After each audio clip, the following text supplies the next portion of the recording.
Hello, and welcome to this Saturday, October 17th edition of the DaveCast. Well, 2020 has been a difficult year, to say the least, right? And among all the other difficulties of this year, it has also been a record year for hurricanes. Did you know that nearly 90% of the East Coast and Gulf Shores have been under a tropical storm or hurricane advisory at some time in 2020, with a record 9 storms making landfall? And that's just so far, because hurricane season isn't even over yet. In fact, there's been so many hurricanes, they've run out of names and they've started going through the Greek alphabet now.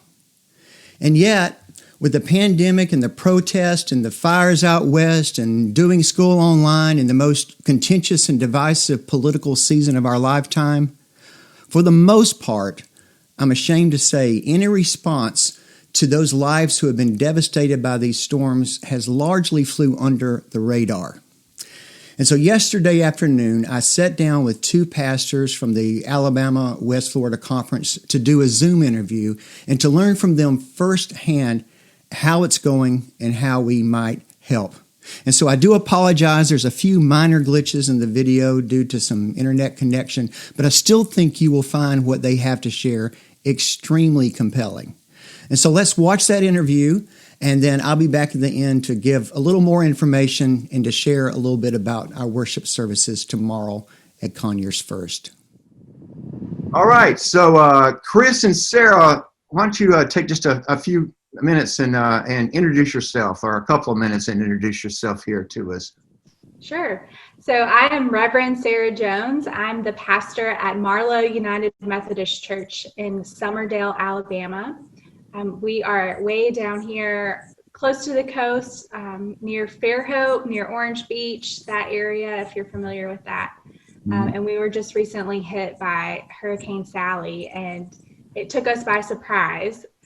So lots of folks were not prepared and had not evacuated, but also it just wreaked havoc on our community. We are still we're a month out now, and we are still just trying to clean up debris and get trees cut up and off of houses and that kind of thing. And Chris, tell us about you. Yeah, so I am one of the pastors at Lynn Haven United Methodist Church, and Hurricane Michael volunteered me to get into this thing called disaster ministry. So I'm the director of Hurricane Michael Recovery. I'm also the conference disaster recovery coordinator, and I feel like we've been collecting disasters, and as a result, I've got this name that's kind of been dubbed to me as the disaster pastor. That's easier than remembering the titles, that's for sure. Well, I have to comment on the beard, Chris. I mean, I know this is not on subject, but how was that before COVID, or when did you start that? Yeah, so it's I've actually had this probably, I guess, about 6 or 7 years now, and I used to keep it more trim, and usually the second button on my shirt was the trim line. I wouldn't let it go past the second button, but since COVID, I've just let everything kind of go crazy. So it's in full bloom, as you can see. Yeah, and so Sarah, we were talking before that your church is like all of the churches that'll be watching. They've been through the pandemic, and you guys had started outdoor worship and we're planning indoor. So tell us a little bit how that went, and some of the trials of that. Sure. So we, like many other churches, had to hold off on having any kind of in-person worship experience for several months. And we were strictly online for a long time. And then we felt like we could move into a safer place of worship outside. We have these beautiful oak trees with Spanish moss, and we're right by the river. So it was really early morning. It was still cool enough for us to be outside. So we got to worship outside over the summer. But we had planned to be back in our worship space inside on September 20th. But the Hurricane Sally arrived on the 16th and just completely invited us to change our plans and to practice patience. So we are COVID task force had been working so hard. We had trained ushers and greeters. We had planned out all of our seating in the sanctuary and had prepared the congregation for this really exciting day. And so we had to postpone that for a few more Sundays. But yes, it has been a wild ride navigating multiple disasters and multiple crises this year. Absolutely. So, Chris, you're got lots of churches. How is that? I mean, you had your own church, but then other churches to respond to during this. And so tell me a little bit about your experience.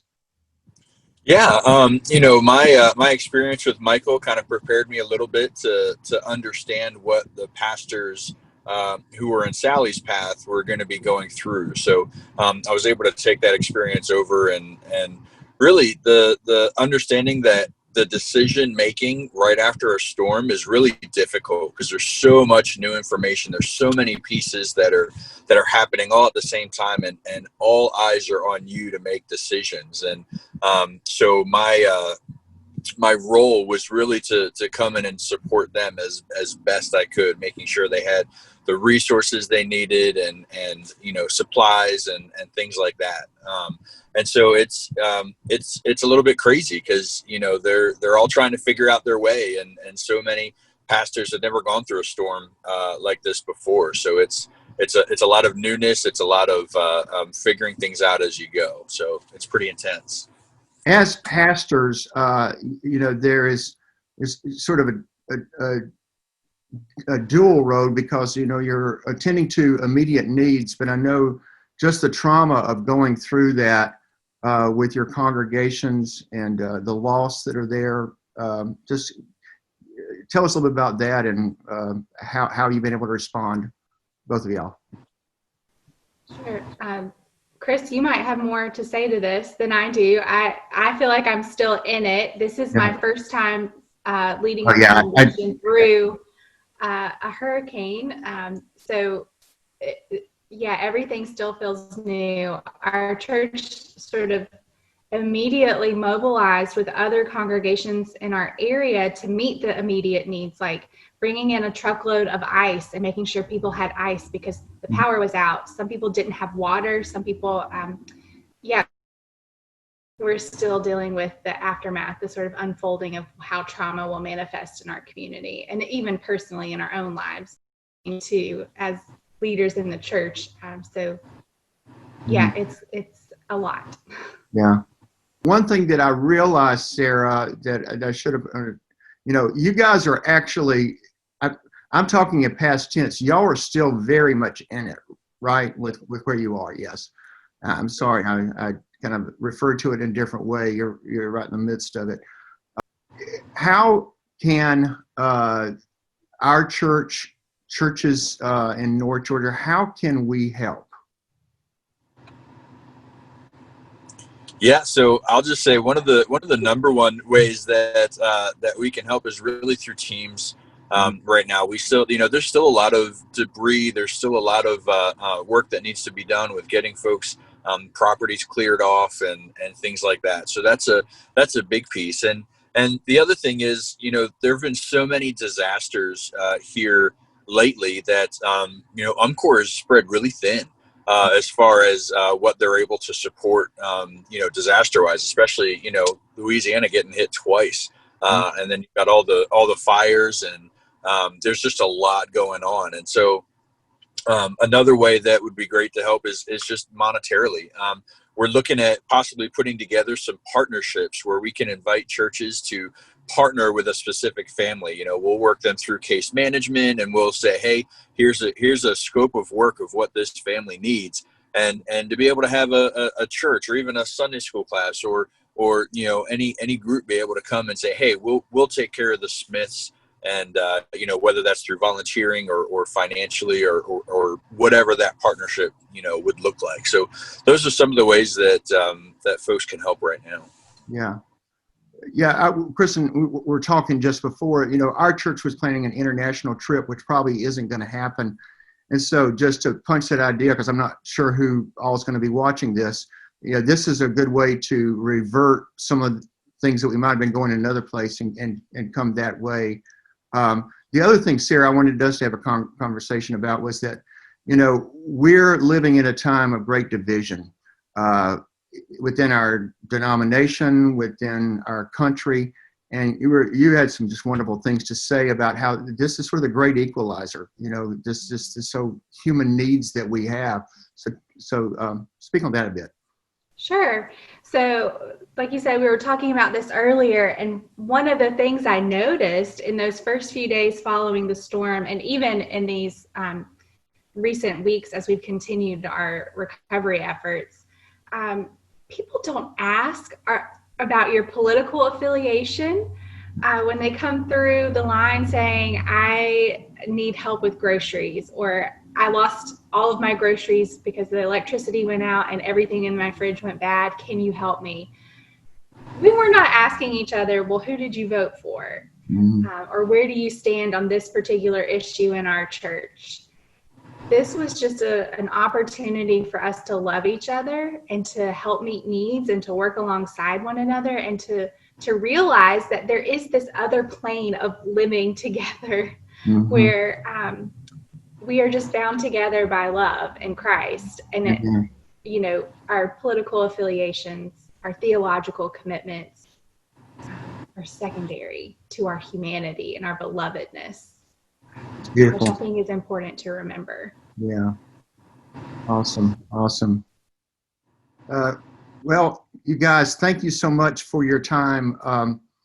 We'll be praying for you, but we hope that I'm teaching on James right now, and hope we can be doers of the word, and not just hearers only, and respond with some tangible ways of reaching out to you guys, either monetarily or get some teams down there. So God bless you all as you go through this, and we'll hope to meet you in person someday. So God bless you guys. Absolutely. That's Thank great. you for having us. Yeah.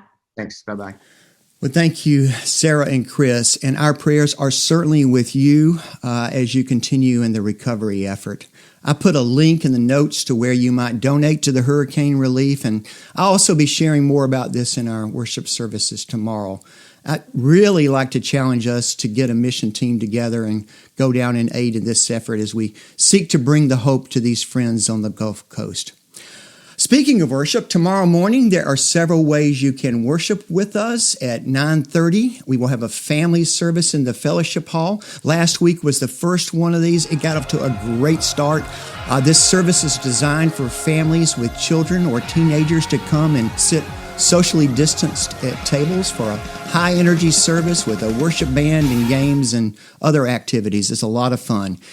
And then at 11, in our traditional service, that can be attended in person, or you can watch online, either on Facebook or just go straight to our website, conyersfirst.org, or you can even listen to it by telephone.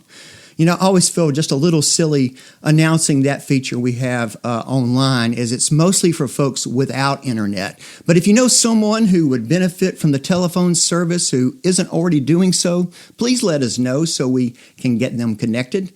And if you are going to attend one of the live services, I encourage you to get there early so you can be screened and then shown to your seats by one of our trained ushers.